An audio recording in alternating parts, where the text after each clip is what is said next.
Setelah bertahun-tahun terbiasa dikonsumsi oleh masyarakat yang menganggapnya sebagai susu, susu kental manis akhirnya secara resmi dinyatakan tidak mengandung susu oleh Badan Pengawas Obat dan Makanan atau BPOM. Susu kental manis wujudnya tidak terlalu cair dan dibuat dengan tujuan hanya sebagai campuran makanan atau minuman. Pembuatannya dilakukan dengan proses evaporasi atau penguapan bertahap dan penambahan gula yang juga berfungsi sebagai pengawet. Inilah mengapa susu kental manis bisa bertahan hingga hitungan tahun. Dewasa ini tak semua susu memiliki kualitas gizi maksimal, apalagi sebagai konsumen kita diberikan pilihan varian susu yang cukup banyak. Selain susu kental manis, ada juga susu UHT atau ultra high temperature. Susu ini tidak mengandung pengawet sehingga hanya mampu bertahan dalam hitungan bulan. Meskipun baik untuk dikonsumsi, namun faktanya ada batas maksimal pengonsumsian susu UHT bagi anak-anak dan dewasa. Lantas mana yang lebih baik? Susu UHT atau susu kental manis? Berikut pembahasannya di Ayo Hidup Sehat. Halo pemirsa Ayo Hidup Sehat, saya kembali bersama Dr. Vito Dami dan juga pastinya Dita Fahrana. Nah, kita mau bahas mengenai hal yang seru nih, Ya, susu. nih, susu, dan ini tuh kayaknya aduh ini enak banget tahu dok. Aku tuh suka banget tahu nggak sih? Iya, apalagi kalau dicampurin, apalagi tuh es teler, terus waktu kecil juga, aku tuh paling suka ya, nambulin. Ini nih, apa sih namanya kayak colekin susu kental manis gitu. Oh ya, pantesan dari tadi gue lihat nih banyak colekannya ya kayaknya. Habis kamu colekin ya. Oke. Nah, ngomong-ngomong soal susu ya, susu itu ada susu kental manis, ada susu yang ada pakai bubuk lah, ada segala macam. Nah, susu kental manis ini katanya sebenarnya kan isinya bukan susu ya, tahu nggak? Katanya sih, yang kemarin tuh sempat heboh banget nggak sih? Nah, sekarang ada juga orang bilang susu UHT, tahu nggak? UHT itu apa? Nah makanya itu aku juga gimana ya, bingung juga nih susu kental manis tuh gimana sih kalau menurut dokter tuh sehat atau enggak sih? Susu kental manis tentunya harus digunakan sesuai dengan fungsinya. Nah fungsinya itu kan bukan sebenarnya menggantikan susu itu sendiri. Susu itu lain dong isinya apa aja. Nah sebaiknya kita bahas mengenai dokter gizi ya. Dr. Maya, spesialis gizi klinik, silakan. Halo Dokter Maya, dok. Ini sama-sama suka susu nih. Dita suka susu. Dari kecil katanya sampai suka nyolekin susu. Iya. Kayak aku yakin banyak pemirsa di rumah juga sama. Penasaran bagaimana susu ini sebenarnya perihal susu kental manis yang kemarin lagi nge-trend ya, Dit ya? Nah, jadi suka ya? Suka banget dok. Karena dia manis banget terus kayak enak banget gitu. Karena manis kan? Ya. Jadi biasanya memang dia disuka karena manisnya ya. Dan rasanya jelas ya enak. Memang karena selera kita suka yang manis-manis gitu kan? Nah kalau misalnya ya kalau kita lihat sendiri, ini susu UHT ya. Nah kalau susu UHT itu apa ya? Jadi dari namanya ultra high temperature. Jadi beda? Berbeda. Yang satu ini sebetulnya dia semuanya nih sapi ya. Oh susunya semuanya susu sapi. Iya emang pikirnya apa? Tapi kan kemarin tuh sempat heboh nih dok, katanya itu susu kental manis itu, jadi itu bukan susu. Jadi sebetulnya nggak fair kalau dibilang dia bukan susu. Karena bahan dasarnya kan tadi ya susu sapi. Cuman pembuatannya yang berbeda. Jadi ada beberapa pembuatan susu yang berbeda. Kalau dia ini susunya diambil, kemudian dievaporasi, dipanaskan, diuapkan. Nah lalu ditambah apa yang enak? Gula. Tapi berarti bener nih, jadi susu kental manis ini ada susunya? Ada lah. Ada susunya juga? Ada susunya, dia dari sapi. Kalau enggak dari apa? Kalau enggak nggak mungkin namanya susu kental manis ya. Kalau enggak dari apa kalau bukan dari sapi? Nah dok kalau ini kita berhubungan dengan fakta mitos nih. Katanya rasa susu tuh lebih manis daripada susu UHT. Jadi itu lebih enak tuh dok, karena lebih manis. Bener, itu tadi fakta. Itu benar, ya, itu fakta. Karena tadi penambahan gulanya banyak, ya sangat tinggi. Ya bisa 45% sampai 50% sugar. Oh berarti jadi kadar susunya lebih sedikit? Itulah, jadi susunya diambil, dipanaskan, mengevaporasi, ditambahin dengan gula yang banyak. Oh, jadi kalau yang enak itu bukan susunya, berarti karena gulanya dong? Saya rasa begitu ya, karena rata-rata orang saya bukan gula. suka susu, saya suka gula kalau gitu. Pantesan gedenya manis gitu ya kali ya. Soalnya dari kecil suka susu dan ada gulanya ya. Nah, ngomong-ngomong soal tadi susu kental manis ini, berarti emang dia tidak bisa menggantikan peran susu yang sebenarnya? Jadi kalau es susu ya jelas nggak bisa. Apalagi kalau untuk baby atau anak-anak. Ya kalau baby jelas yang paling bagus ya bukan susu sapi lah, susu mamanya. Susu mamanya ya. Ini mamanya sapi tapi. Nah, exactly. Gitu. Nah, misalnya kalau sebanyak apa sih kita tuh boleh minum susu kental manis? Jadi kalau susu kental manis itu kata minum saya udah nggak setuju. Oh, Jadi jadi apa nih? bahwa kita bilang seberapa banyak saya bisa minum kan drink ya, karena ini bukan untuk diminum maksudnya. Untuk di apa dong? Dia adalah sesuatu yang untuk tambahan. Tadi kan sudah sebut, tambahan. tadi katanya apa es serut, apa Oh, tadi es es serut, apa? iya, Nah, itu es taruh teler di tuh atas enak banget. puding Puding. atasnya.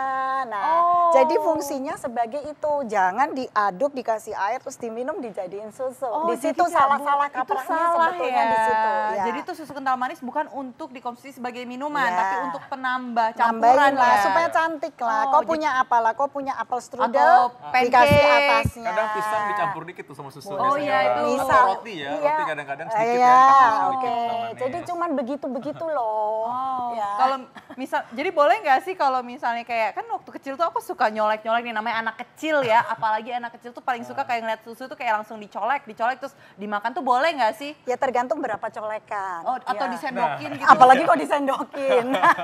Nggak boleh, atau Artinya kurang baik. ini kan sugar, jadi kan kita nggak bisa terlalu banyak. Yang ya. paling saya khawatir gini sih dok, habis dicolek dia belum cuci tangan, terus ditinggal begitu aja. Ntar penuh jamurnya di situ banyak. Nah, dok kalau gitu kita ke fakta mitos selanjutnya nih ya. Oke, oke. Katanya ini susu UHT ini tuh lebih steril, benar atau tidak? Fakta atau mitos? Oh, susu UHT lebih steril. Semuanya ini sebetulnya ada proses sedikit sterilisasi, tapi tentunya dia tidak lebih steril. Itu mitos. Kalau kita diemin, Dicolek sama Dita ya. Ya jelas cuci tangan enggak ya, dong. itu jadi nggak steril Artinya, lagi. Nggak steril lagi. artinya mungkin yang dimaksud adalah shelf life. Shelf life itu masa pakai. Jadi kalau dia tidak dibuka, dia tahan lebih lama. Yes. Tapi kalau bicara sterilitas ya enggak lah. Ya Oh, kalau semua UHT juga juga sama. semuanya sama ya? Semuanya sama, Oh. artinya masing-masing tergantung berapa lama dibukanya Jadi dan tadi. ini mitos ya? Mitos ya. Oke, ternyata. Kalau gitu selanjutnya nih, susu kental manis ini itu jarang menimbulkan reaksi alergi karena susu UHT mungkin karena dari sapinya Jadi atau gini, langsung atau gimana nih? Pertama-tama kita klarifikasi dulu arti kata alergi. Kita jangan ketukar dengan intolerance ya, Ya, dokter. intolerance. Nah, jadi kan kalau dokter Vito tahu lah, intolerance means kita juga nggak bisa. Iya. Alergi kita juga nggak bisa ya. Jadi itu karena kalau intolerance adalah karena adanya kekurangan enzim laktase. Oh, enzim Ya, laktase jadi itu nggak gunanya mungkin untuk apa nih? kalau ini untuk memecah laktos gula tadi. Gula, oh. Nah, jadi kalau yang ini juga tadi ada susunya dan yang ini juga ada susunya, walaupun yang ini mungkin jumlah susunya lebih dikit, mungkin bisa jadi laktosnya lebih rendah. Oh. Mungkin karena itu, jadi dikatakan bahwa ini lebih nggak alergi. Oh, jadi atau fakta. lebih tidak intolerance. Oh, jadi fakta nih dok? Fakta Ya, dalam arti seperti itu. Dalam ya. arti seperti Artinya, oh. fakta ya, jadi intolerance nih, beda sama tadi alergi. Iya. Wah, kalian tambah cerdas pastinya semua pemirsa di rumah, ayo hidup sehat. Ngomong soal susu nih sekarang nih, Dit. Iya. Katanya gimana, Dit? Tahu nggak UHT tadi? Coba diulang, UHT kepanjangannya apa?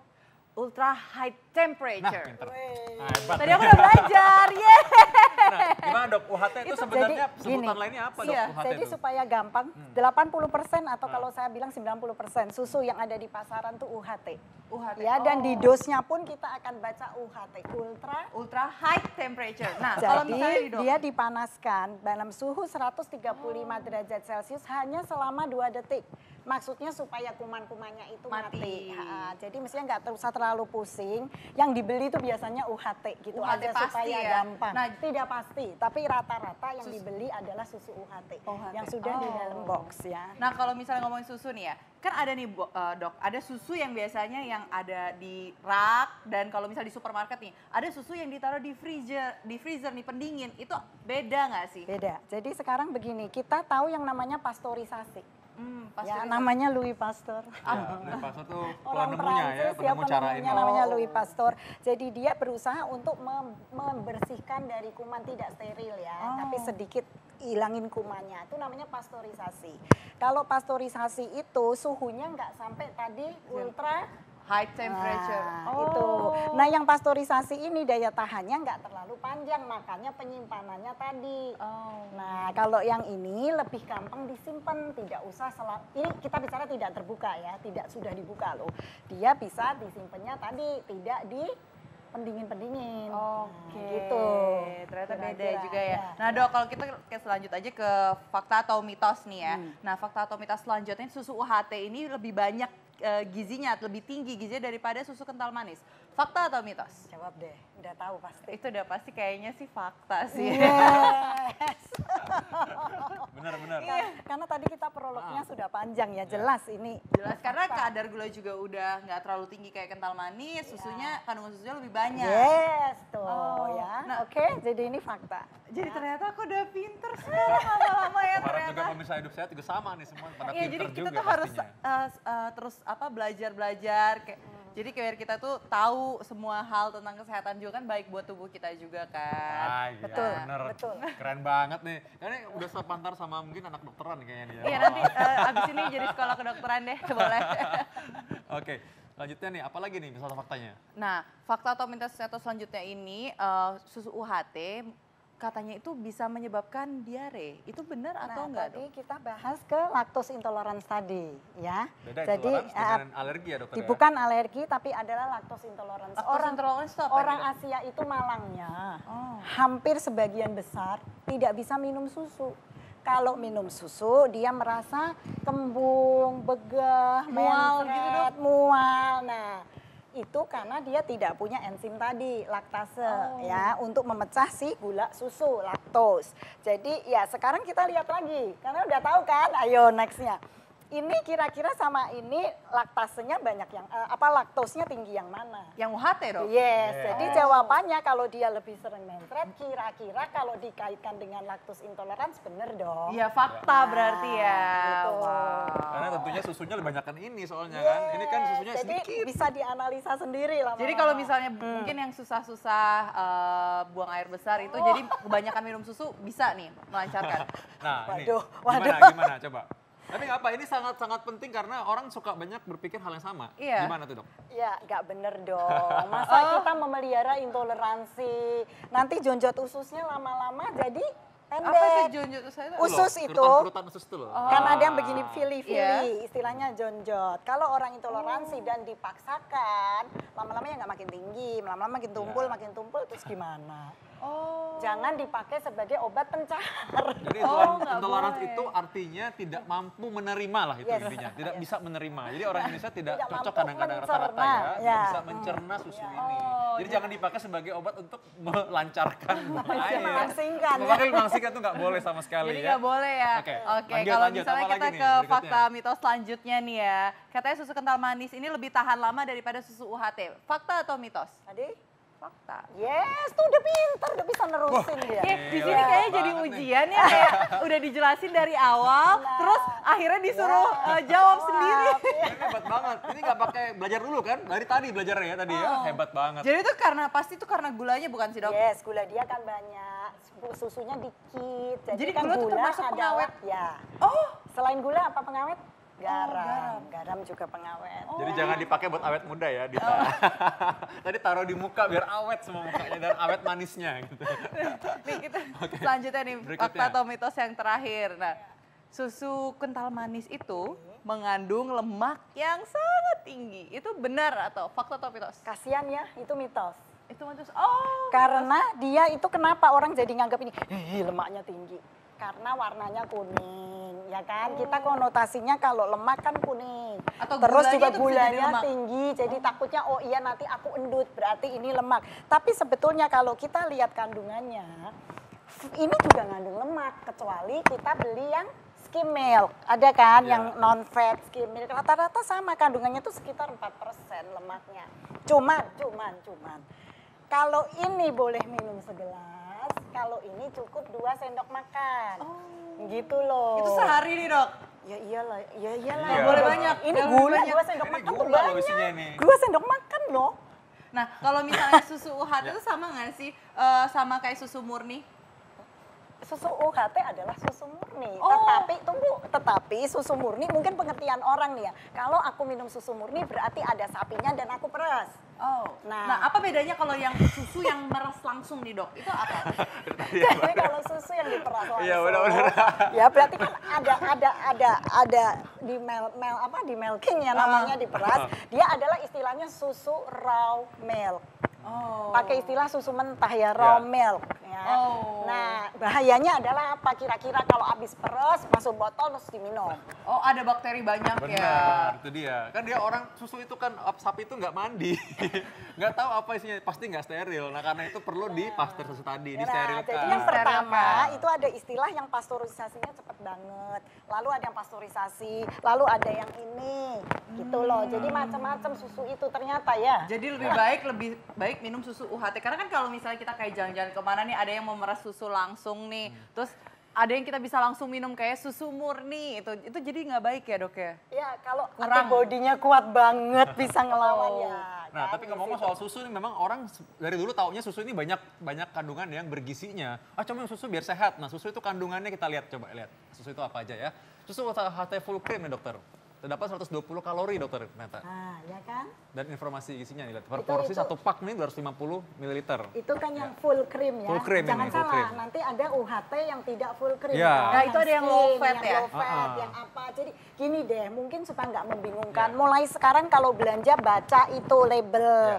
Belajar baca food label. Ya. Oke, sekarang susu murni ini apa sih yang paling kita cari? Kenapa orang dianjurkan minum susu? Katanya kan 4 sehat 5 sempurna, jadi ada susunya. Apa yang diminum dari susu sebenarnya? Katanya tuh kalsium bukan sih? Nah, tuh misalnya betul. apa? Tetapi gini loh ya, kita mesti tahu dulu karena kita ini orang Asia kan, Iya. Asia kan. Nah kita itu banyak sekali yang lactose intolerance.